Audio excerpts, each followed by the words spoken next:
Like, what if, like, I, like, cause, Hello and welcome to episode 12 of 2 Days Play Micro Mages by Morphcat Games. This game was part of Itch.io's bundle for racial justice and equality. I'm DeValiente, and I will be playing with my friend Bon, whose channel you can follow with the link in the description below. The following features violence, flashing animation, and strong language. Discretion is advised. Now, without further ado, let's get started! I've been trying to teach myself how to read faster because I am a terribly slow reader. Like, I really am a very slow reader. And I hate that I can't read or I can't read fast enough to, like, oof. I was almost bad. Yeah, I can't read fast enough for my own liking, basically. Yeah. And when I would, like, looking at, like, hey, how do you read faster? They're like, oh, you skim read. And I'm like, no. Yeah. How do I read everything and still read faster? And they're like, you don't. You have to, like, you skim and you pick up on context clues. And I'm like, but what if the context clues I'm picking up from skim reading aren't the right context clues? Like, what if I'm missing something because I'm skim reading and the context clues are wrong? So you need to give me all of the information. Yeah. Ah. Oh. Nice. I mean, I lost my fairy, but at least I shot him in the ass. Yeah, I mean, that's bonus. And I think that's why I really like young adult novels the most. Because they tend to be very fast-paced. Yeah. And also the information they give you it's not dumbed down. Yeah. But at least some of them. Right, at least some of them. Like, the ones that are written... Did yours just freeze? Nope. Okay, it just froze on my end for some reason. Oh. Wait, the good ones... Ah! Oh, the good ones give you information in a digestible way. Yeah. Where, like, that's why I like reading young adult novels, because it's like, oh, hey, this information makes sense to me. Whereas if I was going to read the same exact information in an adult novel, they try to give you the entire history of that information all in one go, and it's like, this is too much information. I don't know what's supposed to be my takeaway from this. Did you ever read the actual novel for Princess Bride? Yes, I did. He spent like 2 entire pages describing, like, furniture. Yeah. I still love that book. Yeah. But it was like, I'm just like, that was one of those things where I'm just like, really? We're really gonna do this? There was a book. Okay, so this is a hot take, but I do not like Never-Ending Story. Like, at all. Is it a book? Was it a book? The book and the movie. I do not like either of those. I know I've seen Never-Ending Story, but I have no memory of it. Right. Well, it's just, like, to me, the Never-Ending Story, the movie, like, I saw that first, obviously. I'm fairly certain 90% of people did. But people who've seen the movie, 90% of them either never read the book or watched the movie first. And I know for sure that I watched the movie first. And I do not remember it from my childhood, like, at all. Even though I know for sure I've seen all of them when I was a child, I did not remember the first movie at all. And so I watched it again as an adult, and I'm like, this is boring. Like, this is really boring and bad. Like, why did I like this movie so much? You were a kid? I was a kid, and this movie was made for children, and like I didn't remember anything. I didn't remember the horse dying in the despair swamp. I didn't remember the Sphinx or anything like that. And I was just bored out of my mind watching that movie, but I was still like determined to finish it. And I'm like, okay, cool. Maybe it was one of those things where it just didn't translate into a movie really well, and the people who made this movie, or who really loved this movie, were really into the book as well. So I'm like, okay, whatever. I'll read the book, and see if like it's just something that's just missing in translation from book to movie. And ooh, that was lucky. And God, I really hate those flying. Okay, so you can get 500 points from killing this ghost skull thingy, but I don't know how you're supposed to be able to kill the ghost skull thingy.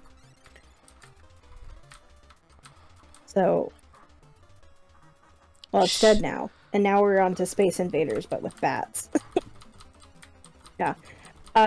So I read the book, and I think I got to about 3 pages from the end, and I'm like, oh, thank God I'm almost done, because the book is more boring than the movie. If you can believe that. I'm gonna believe you because I've never read the book. Okay. Yeah. I never read the book, and I have no memory of the movie, even though I know I saw it. Yeah, so that's weird that there's 4 levels to this. This has to be the end of the thing. But yeah, so the book was more boring, and I was like 3 pages from the end of the book, and I'm like, oh, thank God this is almost over. So I just kept reading. And I think about 30 minutes after reading that, I was like, this should have ended by now. Like, why is this not ending? So I counted how many pages I had left, and I had 20 pages left. And I'm like, how in the fuck did I go from having 3 pages left to 20? Is this really the never-ending story? Is this just never going to end? And I quit reading.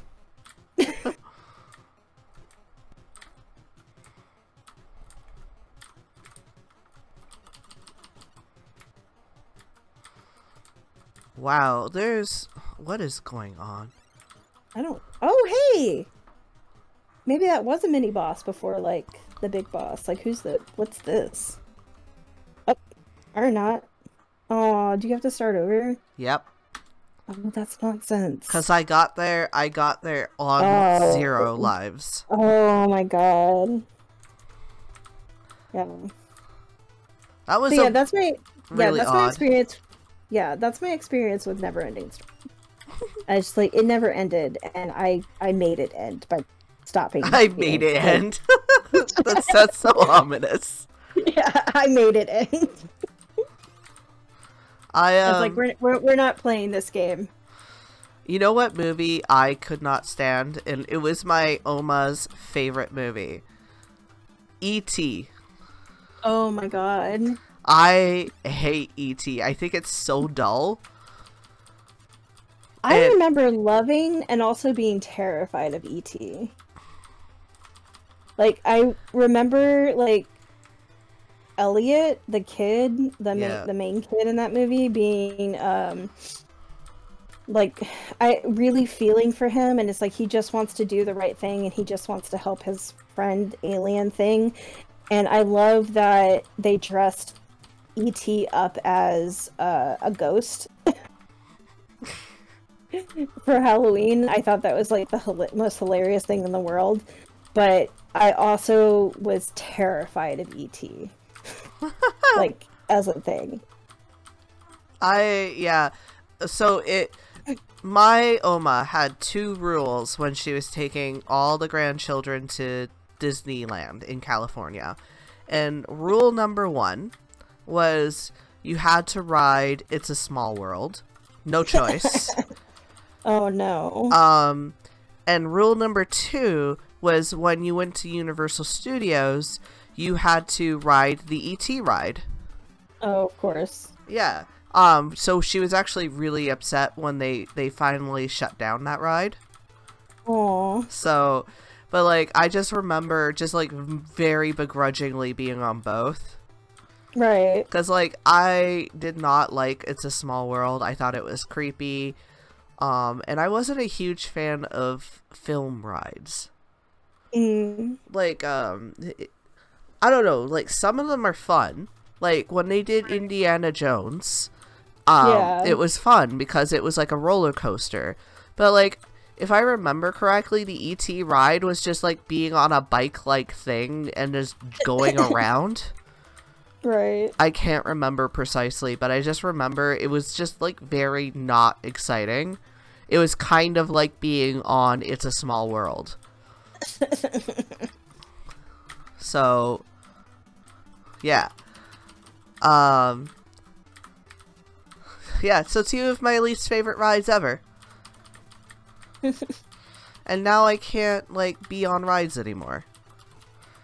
Because, with, Wellbutrin, I am definitely more susceptible to vertigo than I was before.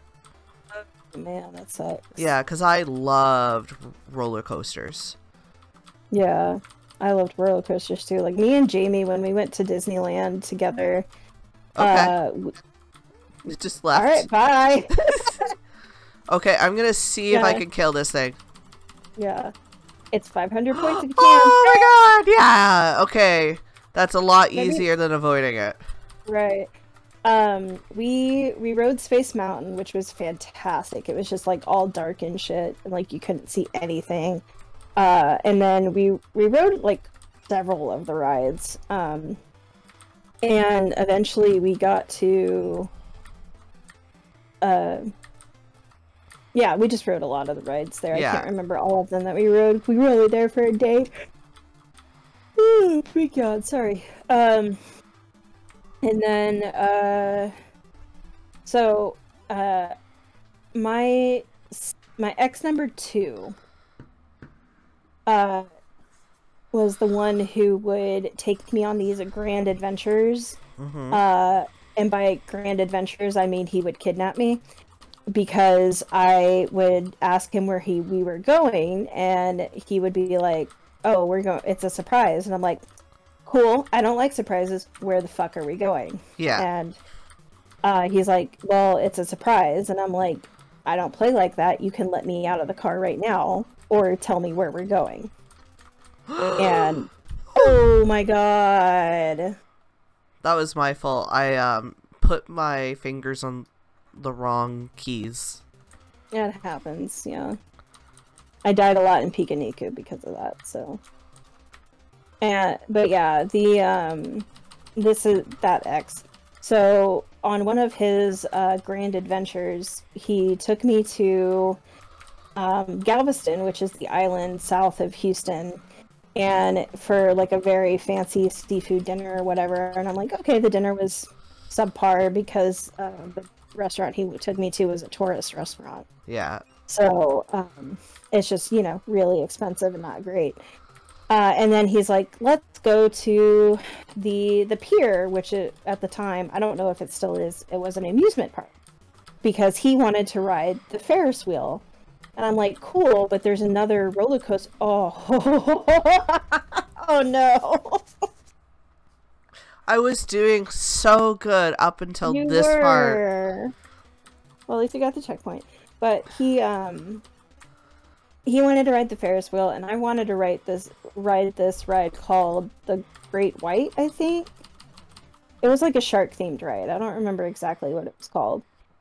But it was a ride that puts you flat on your back so that you are just looking up at the sky. And it takes like 30 seconds to a minute to get to the top of that. Like, you are literally on your back. Yeah. And like, you can feel yourself sliding out of the chair. So if you didn't have the supports, you would be sliding out of that chair. Yeah. And you would not be going up. You would be falling down to your death. But goes all the way up about 50, 75 feet, and then it flips you over to where you're facing the ground and just drops you. And I'm like, I want to ride that. And he was like, no. And I'm like, too bad. And he's like, I'm not going with you. And I'm like, I don't care. So I got on the ride, and I'm just like, I'm sitting in between like these two dude bros, and they are screaming, and it is giving me so much life, and I'm just like, this is death-defying. And I was just so happy. And it was over really quickly because the pier is not big. Yeah. The pier used to be a hotel before one of the, I think it was Hurricane Isaac came through and destroyed it. Like, didn't like tear it down or anything, but made it pretty much like it damaged it enough to where it could not be a hotel anymore. So they had to tear the hotel down, and then they built the amusement park there instead. Okay. And then the so after that, like, it was over like it was like a 15-second ride. It was not long. Like the most of it was the whole draw of it entirely was the whole thing. Wow. That is so scary. You're flat on your back and facing the sky before you just like get flipped over and face your death kind of thing. And then we go to the Ferris wheel, and I've been on Ferris wheels before, but for some reason I never remembered Ferris wheel buggies being like just free hanging, you know? Yeah. And like really stupid. Oh man, that's stupid. Being like super wobbly and hard to get into. Like, I really don't remember that. So it's like I just came off of this ride where I'm crawling up into the sky and then falling to my death, and I'm terrified of a Ferris wheel. And I'm just like, why? I just couldn't remember Ferris wheels being like that. And I guess I've just not been on that many Ferris wheels, or the Ferris wheels I had been on, like the buggies were more stable. Yeah. Oh, seriously? Stupid lightning. This whole like series of episodes is gonna be me just playing this tower and you going, seriously? Yeah. It's like, we'll have an all seriously counter. I shouldn't say that because then I'll probably do it. Yeah. But the thing is, like, it'll be because we played for a little over an hour the first run, and then we started at what, like 3:10? Yeah. So we've been playing for another hour. So far we have like 2 hours of stuff, and it's like I'll get to 2 hours and be like, oh man, I should have started the all seriously counter, and I'm like, no, I'm not going back to do that. Yeah, so that was my experience with the Ferris wheel in my adult life, because I don't think at that point I had been in a Ferris wheel since I was a child. And then I'm like, I don't want to go back in a Ferris wheel. Because that just seemed really not safe to me. Because they're like these huge open buggies. And they're just free hanging. And I felt safer in the death trap than I did on the Ferris wheel. So there are certain kinds of rides that I didn't go on just because of a bad experience I had as a child. Do you guys have like traveling fairs with like rides? We do. I just don't remember ever going to them. So they were pretty common here, and oops. Well, at least you got the checkpoint. Yeah. Well, I'm 0 Does it lives. matter? Yeah. It doesn't matter. Unless Yeah. I'm perfect from now on. Yeah. So yeah, so we had fairs. And they would bring these rides. And there was this one ride that they brought a while back. And essentially, like, you would go into a cage. You would sit in the cage, be strapped in, and the thing swung you like a pendulum until you were, like, fully upside down and suspended. And then you would just hang there for, like, a minute before it would, like, resume spinning. And go ahead. I think I know what you're talking about. Yeah.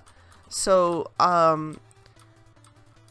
the guy, like, the people in charge of the ride, so we were kids, and what happened was they decided we were big enough to be in this ride, but they had not properly secured me, so I slipped out of my seat, and I was suspended upside down, hanging by my foot. And that was, oh my god, because my foot had caught into the seat in front of me. that is so lucky. And I just remember screaming bloody murder because I was terrified. Right, And yeah. and I was never able to go on a ride that suspends you upside down like that for any period of time ever since then. I can go on rides that, like, where you go upside down, but not where you're suspended upside down and held there. So, like, because at least, like, when you're in motion with all that, like, velocity behind you, you're still kind of held to the seat. Right. Whereas, like, once you stop moving, you lose the propulsion that that you got from oops. I mean, like I said, it doesn't really matter. Right. Yeah, so you kind of lose that, like, extra protection that, like, velocity gives you as it's like pins you to your seat. Right. So yeah, I cannot go on those kind of rides in the past, and now I can't go on any ride except for maybe the Ferris wheel. Your terror. Yeah. Well, I mean, I would have to, like, go check out different Ferris wheels, because I have a feeling that particular Ferris wheel was designed to be like that specifically. To be like, I don't know, because I feel like a lot of the rides here, you didn't even touch it, and you lost your ferry. I think, like, the ferry grazed it, and that counted. That is so stupid. Whatever. This game is nonsense. That being said, still love it. Yeah. It's still so much fun, even if it's frustrating. Right. Like, even if I'm not playing it, I'm still, like, having a lot of fun watching you play. Yeah. So, oh, what was it? Like, I feel like that Ferris wheels was built that way specifically to be, like, more terror inducing, because I don't remember Ferris wheels being like that. At least you got the checkpoint. At least I got the checkpoint. Yeah. Anyways, yeah, it could be that it was just that Ferris wheel. I remember the one at California Adventure being pretty nice. Yeah. We rode it at night, which was a really, it was really peaceful. Because I've been on skyboxes before. What are skyboxes? Like the sky trolley thingies. Oh, gondolas. Yeah, gondolas. Like, I've been on those before and wasn't, like, terrified of it swinging too much. But I, like, just of that particular Ferris wheel, I was like, nope, don't like that. Cursed. Yeah, cursed. So yeah, I just don't remember. That ghost just would not die. No, it would not. Yeah, that's not cool. Took my fairy with it. I know. It's like I needed that fairy. I really need that fairy. Yeah. I'm not a good player, guys. Speaking of not good players, I am not a good D&D player. I don't think. But I think you're pretty good. But I can be an entertaining D&D player. Yeah. So, because, like, sometimes I do feel bad because, like, I'm like, oh, I'm a bard, but I'm not using all my bardic potential. Right. But, I don't know, sometimes, like, anything that makes it difficult to, like, roll, I get intimidated because Right. I'm just not good with math. And I'm like, I love D&D, but I'm so bad at math. Well, that's why I like Roll20, and I know Evie will, like, swear to high heaven on, like, swear allegiance to D&D Beyond for the rest of her life. Yeah. But, I don't understand it, but whatever. Fine. Because, I mean, they do all the math for you. Like, even if you have stuff that you have to customize, you can still customize, like, particular things. Like, I can go into your... well, if your character sheet was on Roll20, I could go into your character sheet and I could change that 1d6 damage, which is stupid. For fucking hooves? Yeah. For fucking horse hooves? Yeah. I could change that to what it's supposed to be, which is like, what 2d6 or something like that for the warhorse? Yeah. Yeah. And I can, like, I can change that. And it's like, that should be a character trait. Well, yeah. You made a great point about, like, people tend to like what they're first introduced to more than the other. Yeah. So Katie and Ibby were both D&D Beyond first. Oop. Right, yeah. And you were Roll20 first. And yeah. Meanwhile, there's me, and I was... You were spreadsheets first. I was spreadsheets first. And yeah. I will be honest, like, I found, personally, Roll20 not to be as intuitive as D&D Beyond. And there's definitely certain things I don't like. Like, I don't like that I can't just make a character sheet that's not directly in a campaign. Whereas D&D Beyond, I can have 6 character sheets just in my profile and add them to any campaign automatically. Yeah. But, like, the map function is really cool. Like, the interactive map. And so is the rolling. That's why I'm trying to get EB more into it, because it's like she always has these maps for us, and she's the one that's controlling it, and she's like, wait, where did you say that you went? I went over there, and she's like, here, and I'm like, no, over there. I hate these fans so much. It's funny because the first time I ever went on these fucking fans, I aced it without even thinking. Right. I don't know why now it's a problem. Yeah. Anyways, yeah. So, like, D&D Beyond is more intuitive, but even then, even with D&D Beyond, I still had problems. Right. So, like, yeah, I kind of get why they're instinctively against Roll20, because it's definitely, it's definitely... out of context. It's just like, Roll20 is definitely, Please, just, like, capture my voice only and do that as the B-roll. No. And I'm like, you know who you're talking to, right? You're talking to someone who would, if I could only ever use one browser app for the rest of my life in terms of D&D, it would be Roll20. Like, but yeah, no, continue. Oh, yeah. It's definitely not as intuitive out of the two of them. Neither of them are great, in my opinion, in terms of intuitiveness. But Right. one is slightly less. Mm-hmm. But the one that is slightly less has, like, a better campaign feature. Which is, like, Right. the interactive map and shit. Yeah. So, like, if we could, like, consolidate the best elements of both, Right. then we would have the perfect one.